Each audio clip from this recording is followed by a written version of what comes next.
Good afternoon. Thank you all for joining us. My name is Courtney Beal, the Senior Director for Global Engagement at the National Security Council with the White House. We have an incredible group here today making some announcements about new tools and research to support entrepreneurs. This is one of our primary goals at GES, and particularly today at GES Plus, is to help provide particularly women and young entrepreneurs with tools, resources, and research to help them succeed.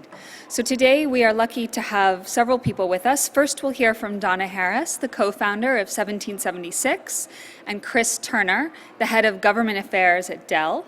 Then we'll hear from Elizabeth Redmond Cleveland, a senior consultant at IHS Economics.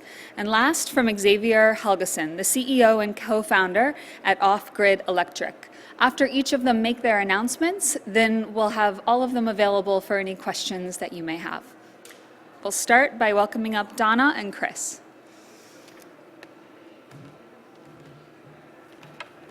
Wonderful, thank you. It's so great to see you all. So we're sitting here in the heart of Silicon Valley, and there's no arguing that Silicon Valley is the natural location, hub, and #1 startup ecosystem for entrepreneurs around the world. Every startup ranking that you see in terms of the best communities for startups, Silicon Valley, of course, is always at the top of the list.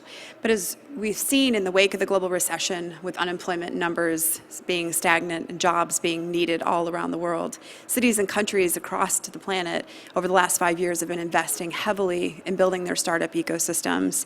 And so today, there are hubs, startup campuses, often called incubators, that are emerging in cities across the planet. It's very hard to go into a major city across the world now and not see a super hub, a campus, a place of convening for entrepreneurs, investors, and mentors to all come into the campus together and to collaborate. Whether you're in a place like Austin visiting Capital Factory, you're in Washington, D.C. at a campus like 1776, or you're in a place like Mexico City visiting Startup Mexico, these hubs have become the center of gravity for entrepreneurship in cities across the planet. And this is great because they're delivering classes and mentorship and making the necessary connections that entrepreneurs need to the local resources in their communities. But it is really not sufficient. It's a great step forward, but it's not enough. As we look at the entrepreneurs in these cities, very frequently the people that can be most helpful to them, the mentors they most need, the experts they need, the customers they need, and in many cases the capital they need, do not exist in their home communities. And so location still matters far too much as to whether the entrepreneurs are able to succeed. We've seen this firsthand in the last 3 years as we ourselves operate campuses in 5 cities around the planet, and we work with dozens and dozens and dozens of others around the world through our Startup Federation. So we in the last year have partnered with Dell and with Microsoft to create a platform that we ourselves have been using, and we are now opening up to the world's global incubators, startup hubs, and campuses. And I want to share a little bit about this exciting announcement with you today. So as we think about the startup rate, we have startups being founded around the world, hundreds and hundreds of them every single day, but yet the failure rate over the last 5 years is unchanged. And we think about why that is. Entrepreneurship is new to most people. They don't know what they don't know. If you do a Google search of entrepreneurship, there's 144 million responses. There's no way for an entrepreneur to know what to do, how to do it, when to do it. And oftentimes, if they read that information, they don't have the expert to meet with to help them apply it or answer their questions. This is a solvable problem. Mentors and experts can be accessible globally, and that's what we have set out to do. So today we're announcing a groundbreaking international initiative to connect all of these world's startup hubs and campuses into a single global network. So there's a couple parts to this announcement. First is that we're sharing our own insights, tools, and playbooks on how you actually operate a world-class startup hub.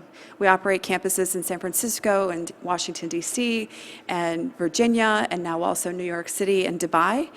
So we're making all of these learnings available to all of the startup campuses worldwide so that they too can operate a world-class startup center.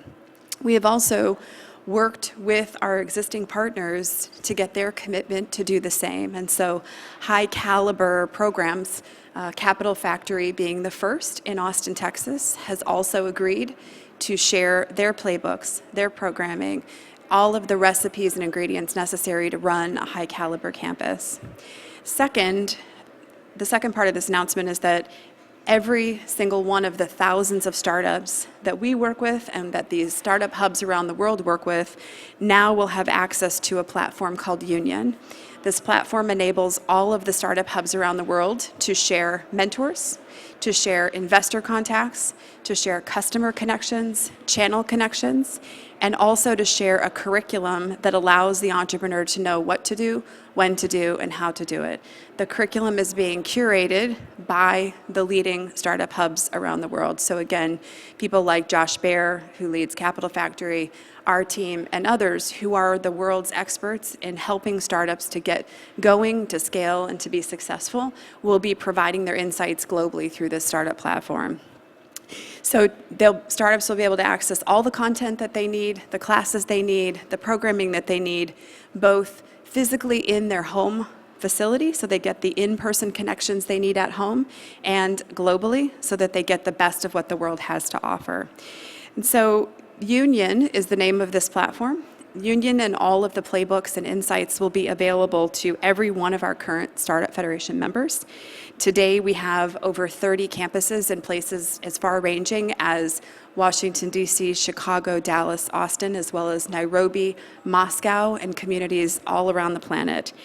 We've already got commitments from organizations like Startup Mexico and Capital Factory to begin using the tool immediately.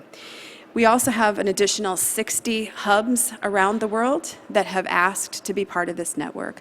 And so our anticipation is that hundreds of local city hubs around the world will come onto the single platform and will really enable us all to operate like a single global ecosystem. The objective being, of course, that ensuring every single person around the world with an idea can successfully take that idea from seed to scale, and to end the days where location matters. We want to be able to enable the entrepreneur to take that idea from wherever they want to launch it to be successful without requiring them to move. And we want to eliminate the hurdle of limiting their ability to create the jobs and the growth that their home communities need.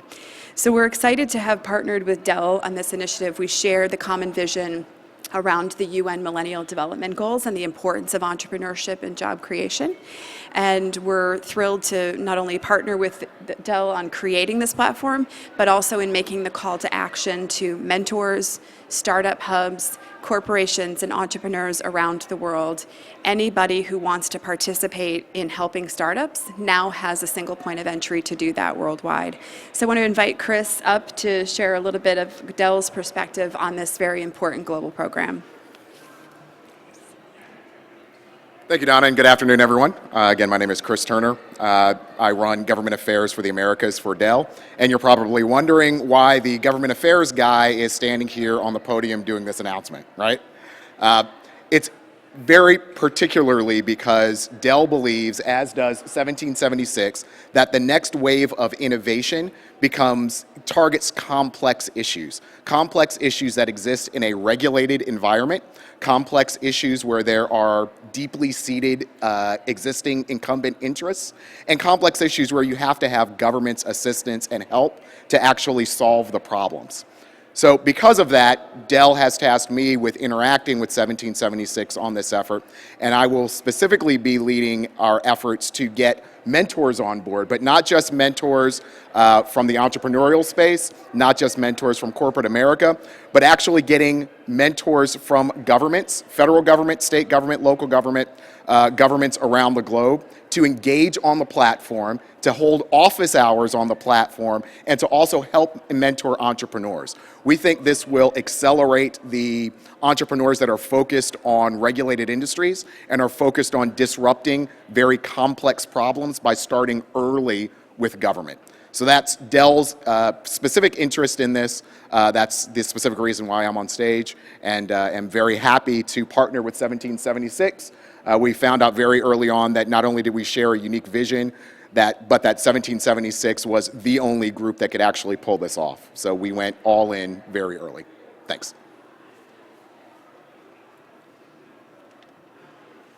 Hi, good afternoon. I'm Elizabeth Redmond Cleveland with IHS Economics Consulting, and I'm here representing our client, Dell, which commissioned the study that we've just presented today, this morning, the 2016 Dell Women Entrepreneur Cities Index, which is called We Cities for short. And you may have heard the announcement this morning, but I just wanted to give you a little bit more insight into what you can find in this new index and what we put into there to decide which of these 25 global cities stacked up against, how they stacked up against each other.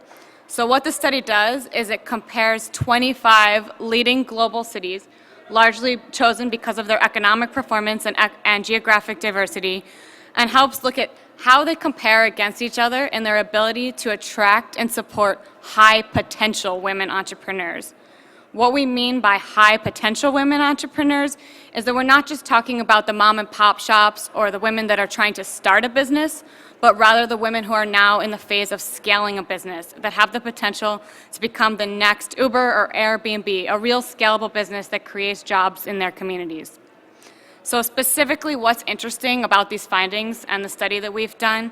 So number one is that while there's lots of indices and rankings out there that compare places around the world, this study takes a deeper dive at both the enabling environment and the operating environment in which the entrepreneurs, and specifically the female entrepreneur, operates. So the study looks at the cities across 5 different dimensions in those 2 areas of enabling environment and operating environment, and those include, under the operating environment category, it looks at capital, so access, cost, policy influencing capital, markets, again, access to markets, the cost of operating in that market, the policy influencing that market, and talent. And then that talent category looks at both the talent of the woman entrepreneur herself. So are you going to have those women that have the drive and motivation and skills and credentials and experience to grow those businesses, as well as what about their staff? Do they have access to the professional services and the caliber of people that they need to be a globally successful business? And then in the enabling category, we look at both the technology and a really important feature, which often hasn't featured in other studies, which is culture, or that ecosystem in which that woman is growing her business. And what is she surrounded by? Does she have access to networks and peers that show her that it's possible and let her know that she can actually achieve her dreams to become that recognized woman entrepreneur that's globally successful?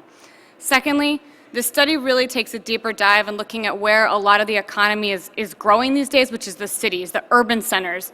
And so unlike previous studies, both the ones that have been commissioned by Dell to look at how places compare against each other in their abilities to support women entrepreneurs, and also many other studies that you've seen out there stacking up one place versus another, this looks at the city level, with 2/3 of the indicators that are included in this index actually looking at how well that place can do at attracting and supporting these high potential women entrepreneurs within that community where they're growing their business and residing.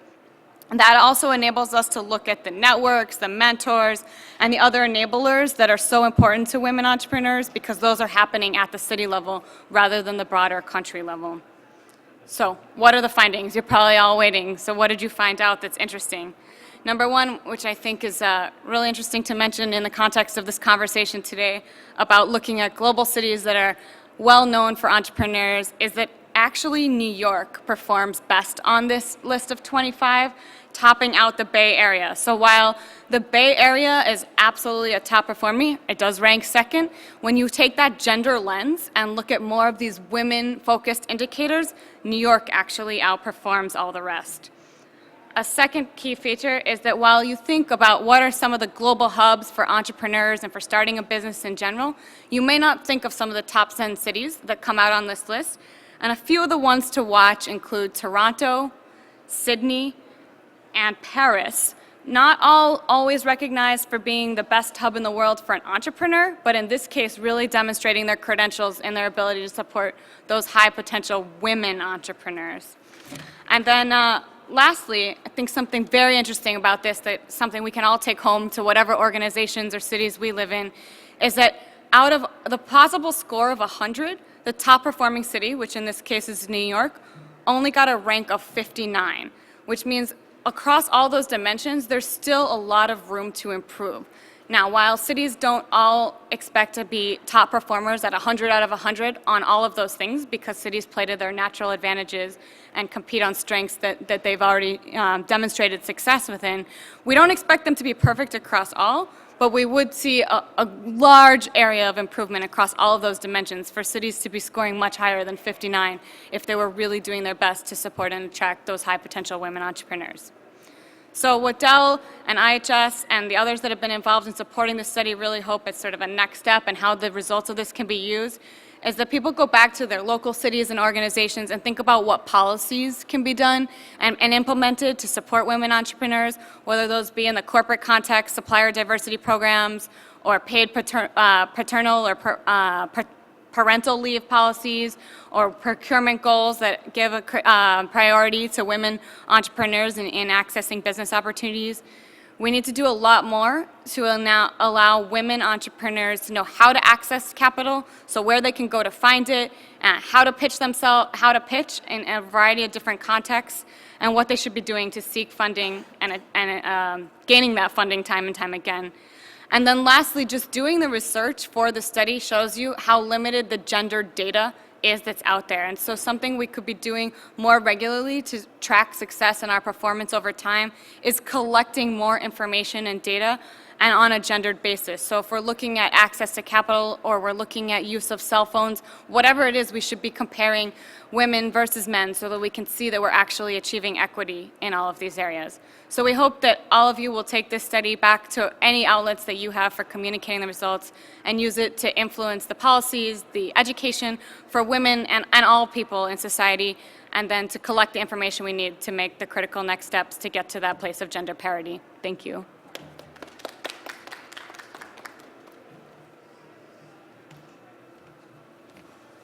Hi, good afternoon. My name is Xavier Helgeson. I'm CEO and co-founder of Off-Grid Electric. So what I'm going to talk to you about today is how we end poverty through electricity. We founded Off-Grid Electric about 4 years ago, and it was founded really on a question. So there are more people without power today than in Edison's time. So think about that. Even though electricity has become fundamental to our modern life, access to it has become distributed. 5 out of 6 people in the world have it, 1 out of 6 doesn't. So how can you run a business? How can you start a business if you don't have power? How can you power on a computer, even keep your business open after dark if you don't have lights? So when we founded the business, we said, why don't more people adopt solar, in particular in Africa? And we came to a conclusion that it wasn't actually about the technology. The technology was pretty much there. It wasn't about the cost. The cost was reasonable over a reasonable period of time. It was actually about the risk.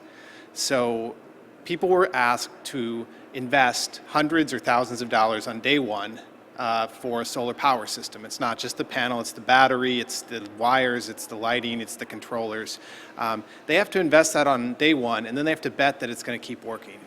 And imagine if you had to do that in your home. The day you rent a new apartment, you have to invest $100,000 in the electrical system of the home, and you hope that it'll pay off over the years. But of course, there's risk to that because if the system stops working, do you know someone who can fix it? How expensive will it be to fix it? Will you ever actually get that return? So we came up with a different business model, and our approach was, first of all, to radically lower the cost of solar, both through design and through a business model. So we sell direct. We design our systems, and then we sell them only through our own distribution channel, so there are no middlemen in our business.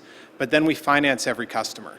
And so every customer pays the vast majority of the cost of the system over time, like a prepaid mobile phone, rather than upfront. And this allows people to pay for a solar system through income or through savings, rather than out of their pocket on day one. And so this has worked tremendously well, and we've seen solar adoption rates that in some markets exceed electrical grid adoption rates. In our home market in Tanzania, and now we're in Rwanda, and you'll see us in many other countries soon. So tonight, over 500,000 people will use our lights to stay open, or whatever they'll use them for after dark. And we focus mostly on the homes to this point. But what I'm here today to talk to you about is entrepreneurship and about business. So how do we take this same innovation and apply it to small business? During my time living and working in Tanzania, what I saw is that a small business can make an absolute world of difference.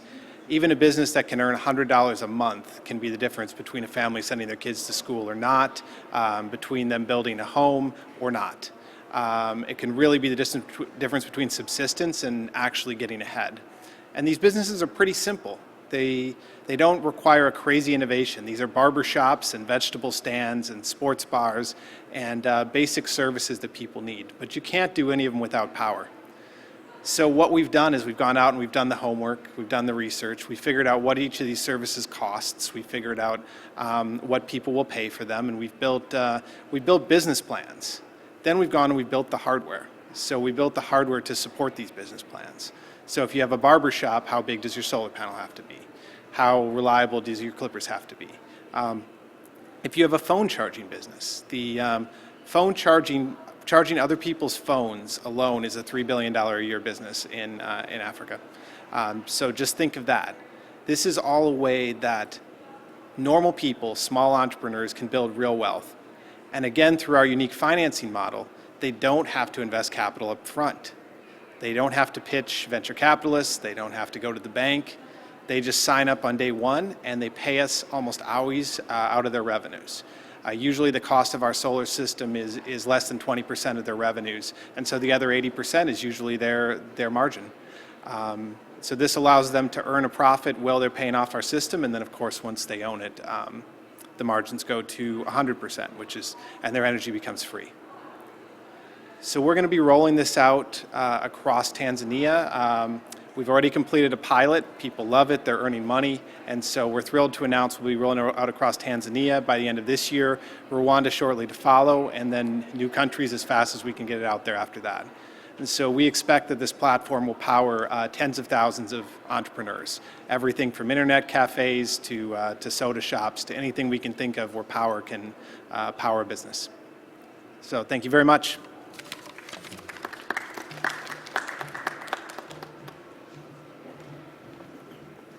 Well, thanks all for sharing your announcements. Now we have about 15 minutes for questions. Are there any questions?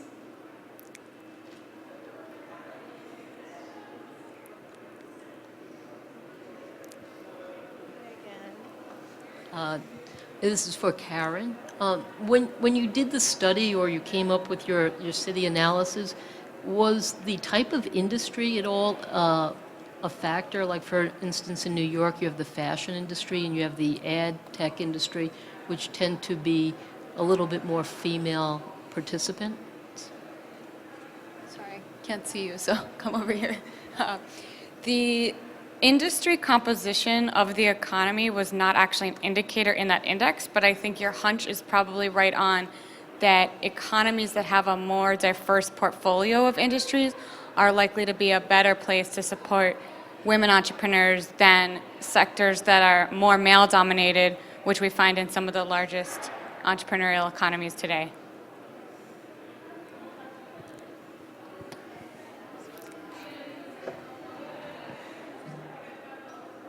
Hi, this is for Donna.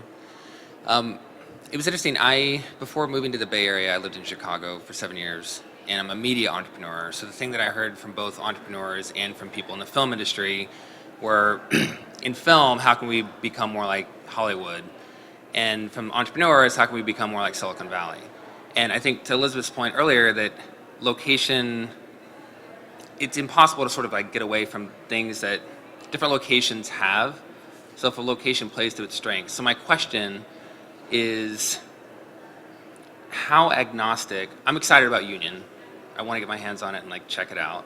But I'm curious about how agnostic the playbook is to location, given its mission. So does it allow a place like Dubai to play off of its strengths in culture, access to resources, geography, and so forth, as well as a place like Nairobi or St. Louis? Yeah, great question. Well, you can get your hands on Union in the back. Matt, raise your hand. Matt can give you a demo for anybody that actually wants to get hands-on. Here he is.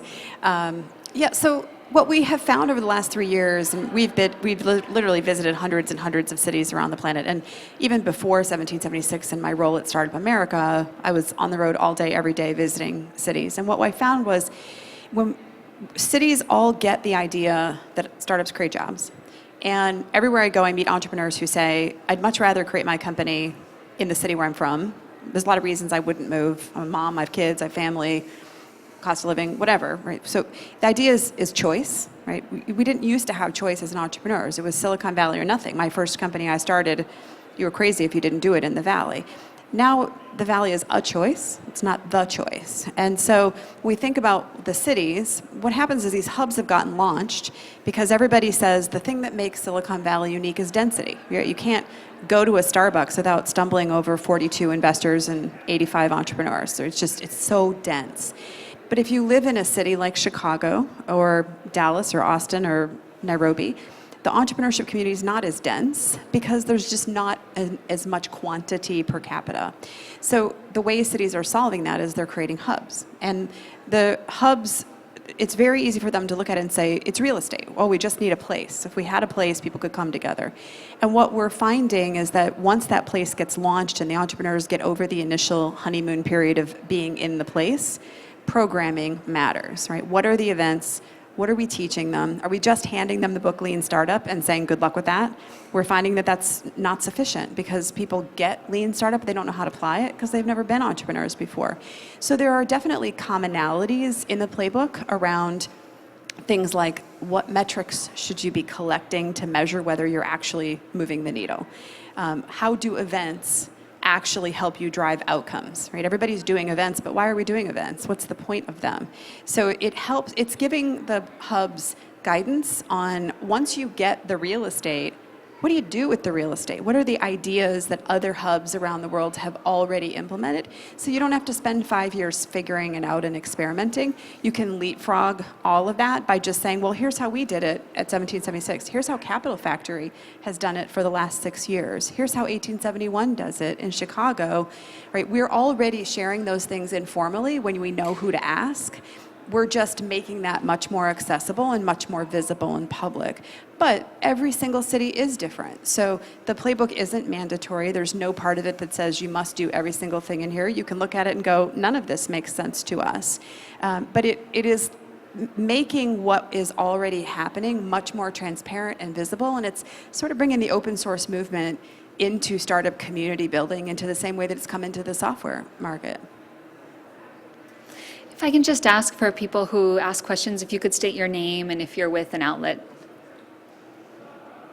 My name is Sayyid Itrat. I am from Pakistan. My question is Entrepreneur Index for Women. I have not seen the name of Karachi in your list, which is more than 12 million, having the 12 million of population. And my second question is CEO of Good Electric. Pakistan, have you ever looked into on Pakistan, which has 10,000 megawatt deficit of 10,000 megawatt of electricity? I'm now on Navaya, which is a Urdu language daily. Thanks. So with only 25 cities in there, there's a lot of cities in the world that are not going to be there. That doesn't mean that we couldn't apply the same methodology and look at those cities. But for this particular index, the 25 cities were chosen based on their previous inclusion in what Dell published, which you might want to look at the Future Ready Economies Index, which looked at global metro areas across 3 dimensions of human capital, commerce, and infrastructure. And the cities that were chosen for inclusion there were chosen based on their size in terms of gross metro output, gross metro product, or the output of that economy, and their growth rate in the previous 5 years. So Karachi didn't factor into one of those commercially most future ready based on those size and growth rate characteristics, and therefore wasn't in the sample that we chose from in evaluating these large, globally commercially active metro areas to look at. But I think that's a huge area for improvement going forward, would be to allow cities to take the individual indicators that were used for this and use that to evaluate their own economies and how they're performing well or where there are gaps, and then also for potential expansion of the research to include additional metro areas so that it's not just those 25, but maybe a broader set. And perhaps at some point, you could look at smaller cities or cities that have performed well in other areas beyond just the economically commercial growth rate in the past 5 years.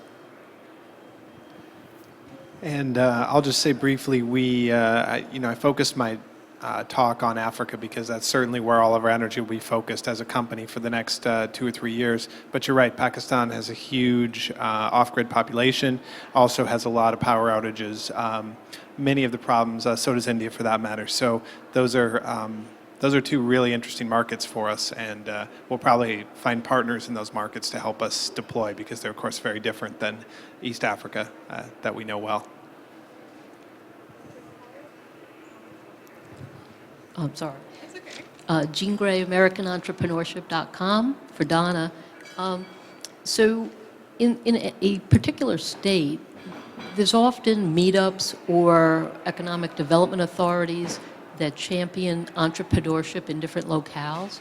Are they going to be collaborators with you, gatekeepers, or none of the above, that you're going directly to the entrepreneur? Yeah, it's a great question. So in cities where there are hubs and organizations like that who are already supporting entrepreneurs, we're definitely partnering and collaborating with them, right? So any organization who has a cluster of entrepreneurs who are really trying to drive scale, we want to be partnering with them. We want them to use the platform. We want them to be adding content and putting their own resources in, because there are so many resources already available to entrepreneurs. They just don't know how to access them, right? Because it's stuck in Google somewhere, and a Google search when you don't know what you're searching for is meaningless. So any organization like that, whether it's economic development, it's an existing hub or campus or space, we want to collaborate. But there are a number of entrepreneurs who don't live in cities where there are organizations or hubs like that, particularly in rural markets. And in those cases, the entrepreneurs can access Union directly. So they can go virtually right into the platform. So you get sort of the best of both worlds, right? If you're not in a city where there's a hub, you can still get on. But if you're in a city where there's a hub, you get the best of the hub and the global network.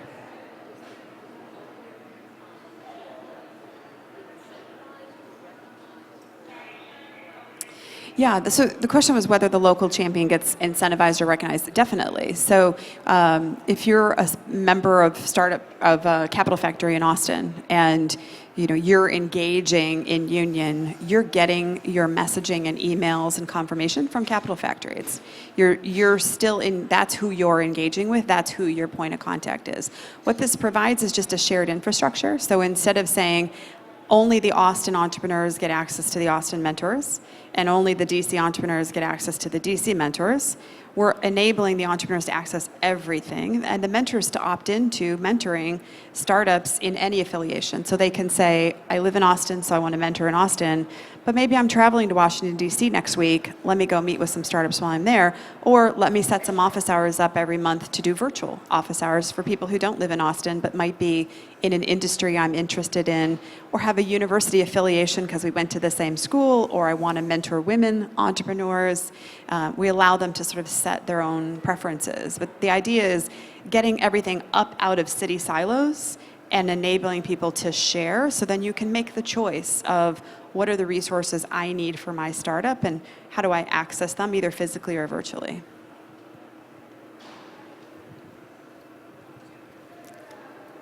Are there any other questions for our speakers? No, we have 2 more.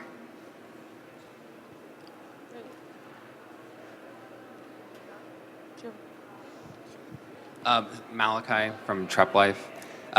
So actually for Elizabeth, it was a question I didn't ask yesterday when we met. So I went through the research, and there was a thing about the value of funds. So I'm just curious if you could explain that. I noticed the Bay Area was number 1, I think, on the value of funds contributed. But I'm just curious, like, what makes one fund or $1 more valuable than another? Or maybe I'm looking at it wrong.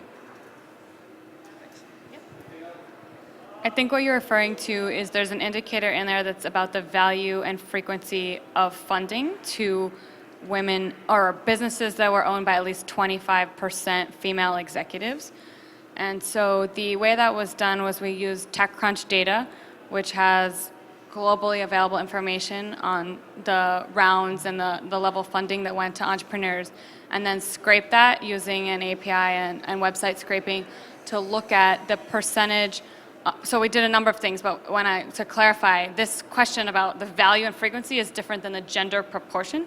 So there's different ways you can measure the same data, right? So if you're looking at the number of rounds of funding that one business got time and time again in one place, that might tell you something different than if you're looking at the number of different businesses that got smaller amounts of funding, which also tells you something different than the gender proportion. So the percentage of startups with that executive team that has at least a quarter women on the executive team versus men. So the frequency and value of funding indicator is looking at the number of startups that received the funding and how much funding they received, which is different than other indicator in there that would be looking at the proportion of the male-run businesses versus the women-run businesses. So does that answer your question? The value being the amount, right? The dollar amount, and this is all converted into US dollars.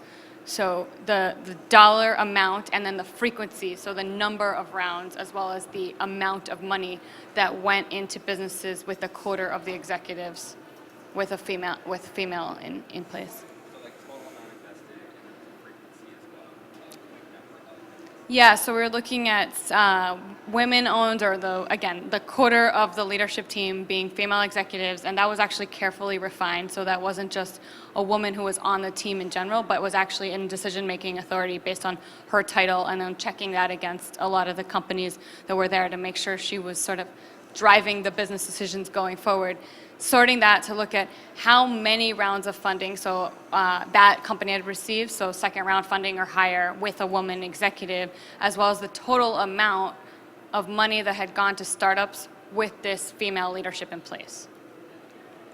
I think we have time for one more question, and we had one in the back.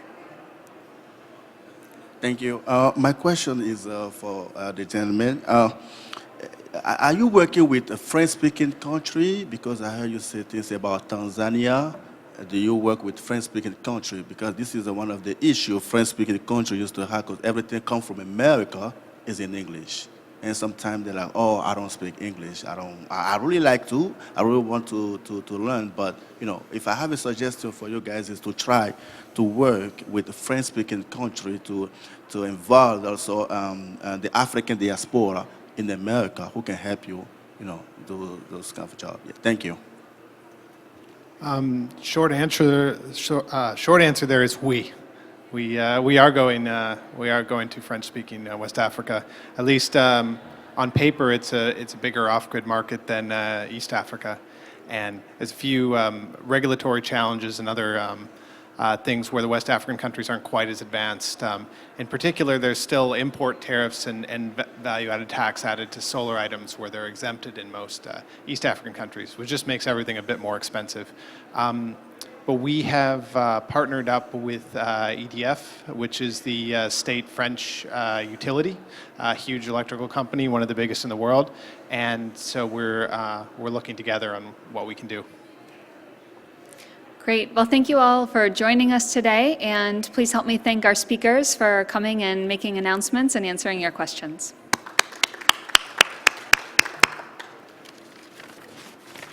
Hi, everybody. Just wanted to make a quick announcement adjustment to the briefing schedule here. We're moving up a briefing with representatives from the government of Bahrain who are going to be talking about a new employment initiative. So if you'd like to stay in your seats and listen to that, you're welcome to do so. We'll be starting in a couple minutes.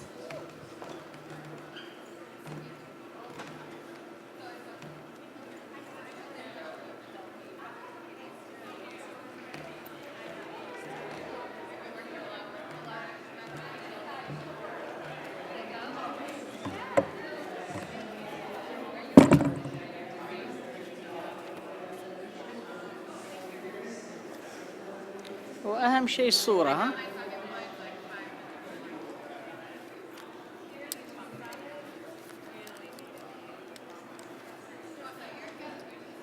yes.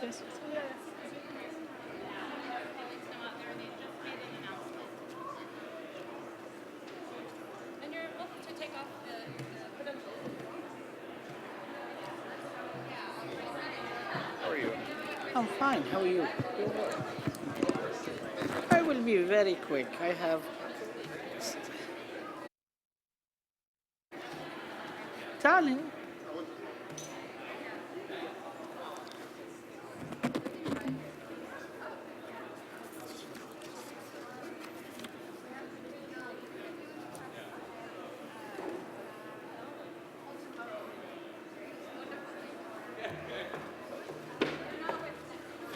زي ما طحت والله زين كل شيء بروح يلسن انا بسوي لك اناونسمنت انا بسوي لك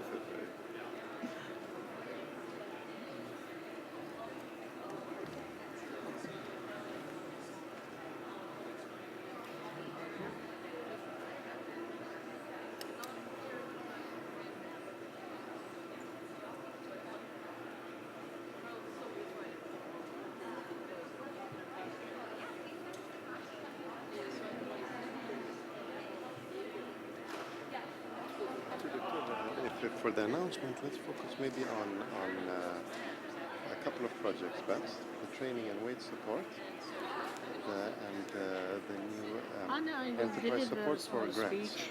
I will cut it short. Okay. Take this floor. Okay. تكلم عن هذه Okay. شوية عن دليل. Okay. All right. Okay. Sure. Sure.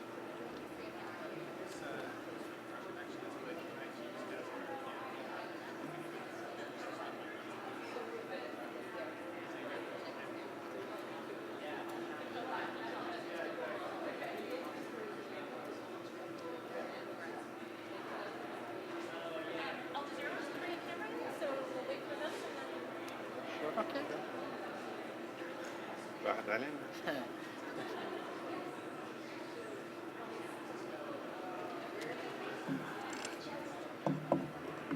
الجزيرة interested بحاجة عن البحرين.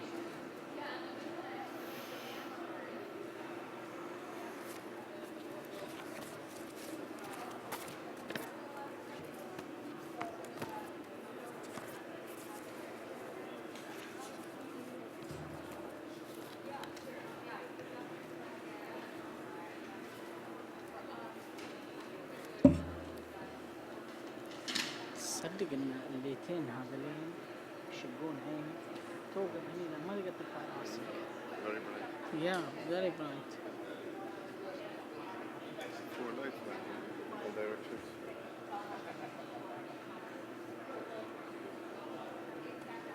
اي والله اذا نخلص ربع ساعة ونمشي instead of waiting يعني الحين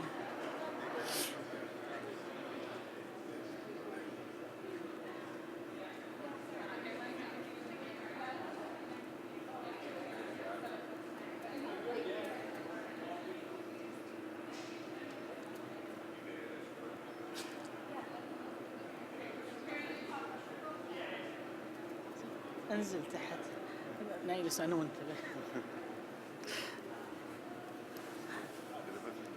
بنعتم ولا presentation؟ يا بنمشي.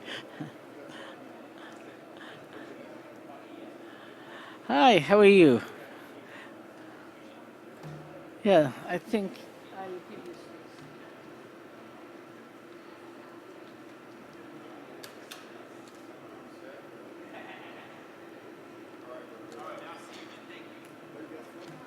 From Bahrain.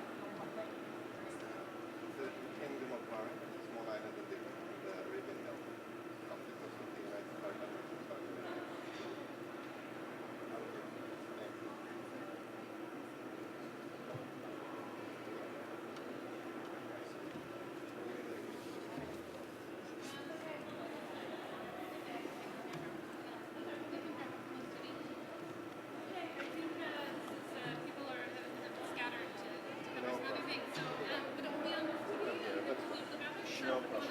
Sure.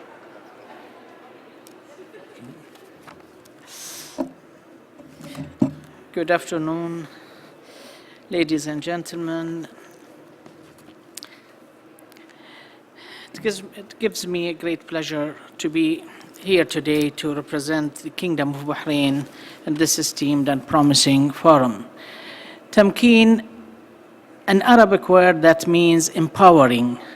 Tamkeen is Bahrain's labor fund, a semi-government organization established in 2006 as a part of Bahrain's National Reform Initiative, with the task to help empower the Bahraini private sector and support the enhancement and growth of the kingdom SME and entrepreneurial ecosystem.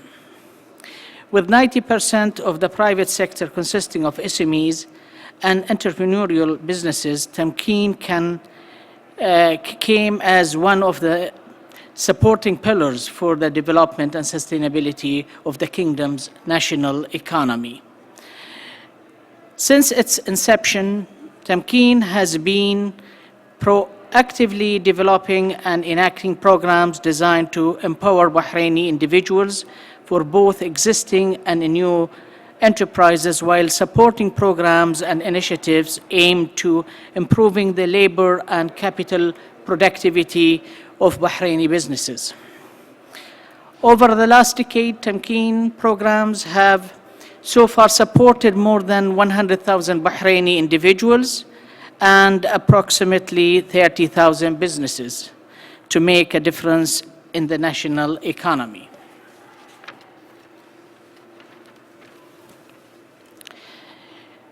In the course of the past 10 years, Tamkeen has been a pioneering organization in the region, providing enterprises with adequate tools to easily access business support services through customized programs like Enterprise Support Scheme, Financial Support Scheme, with the aim to help them enhance their competitiveness and productivity in specific and the private sector in general. Enterprises can also benefit from Tamkeen's Business Incubator Support Program that provide a number of customized services during their crucial startup stages and help them achieve growth and sustainability. One of the major contributors to Bahrain's national economy is women. Tamkeen works towards the economic empowerment of women, with a 47% of Tamkeen's customer base of women. Through ongoing collaboration with various entities, Tamkeen is committed to create, support, and implement programs specifically tailored for women, such as a $100 million portfolio launched earlier this year to develop Women Entrepreneurship Initiative. Developing education and skills for Bahraini workforce has been always a priority for the government. Since its launch, Tamkeen has always strived to support Bahraini youth throughout their development by providing them with the necessary operational and practical knowledge that match with the private sector's requirements and needs. Earlier this year, and in response to the World Economic Forum, the new vision for the Arab employment, we have committed to train up to 20,000 Bahrainis and support the development of 2,000 of Kingdom's entrepreneurs over the course of the next 2 years, making Tamkeen one of the largest participators in the pledge.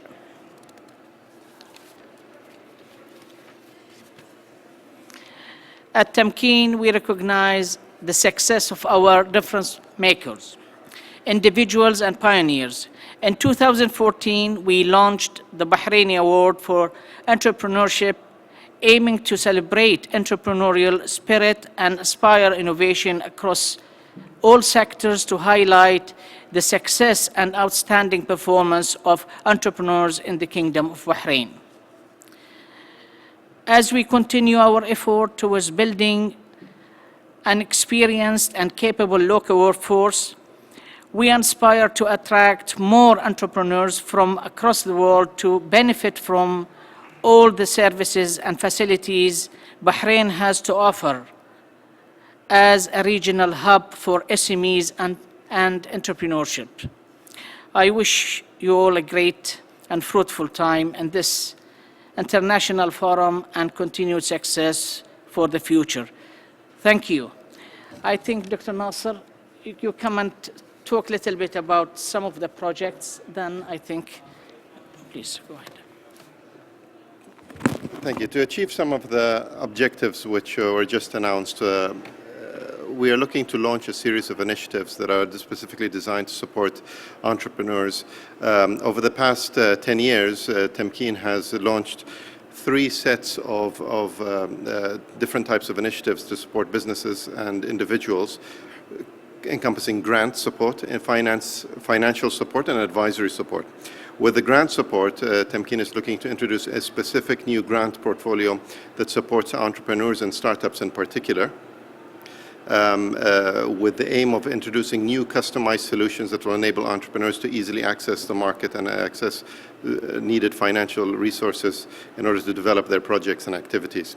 As we mentioned, the finance portfolio is being expanded to introduce subsidized interest, 50% interest loans to women, as well as to other individuals in order to push the entrepreneur ecosystem even further, and as well as to introduce more advisory services that will encompass mentorship, counseling, and other related support which will involve linkages with international organizations and networks to access expertise and merge Bahrain's entrepreneurial ecosystem with the global entrepreneurial landscape. And that's it. Thank you very much. Thank you.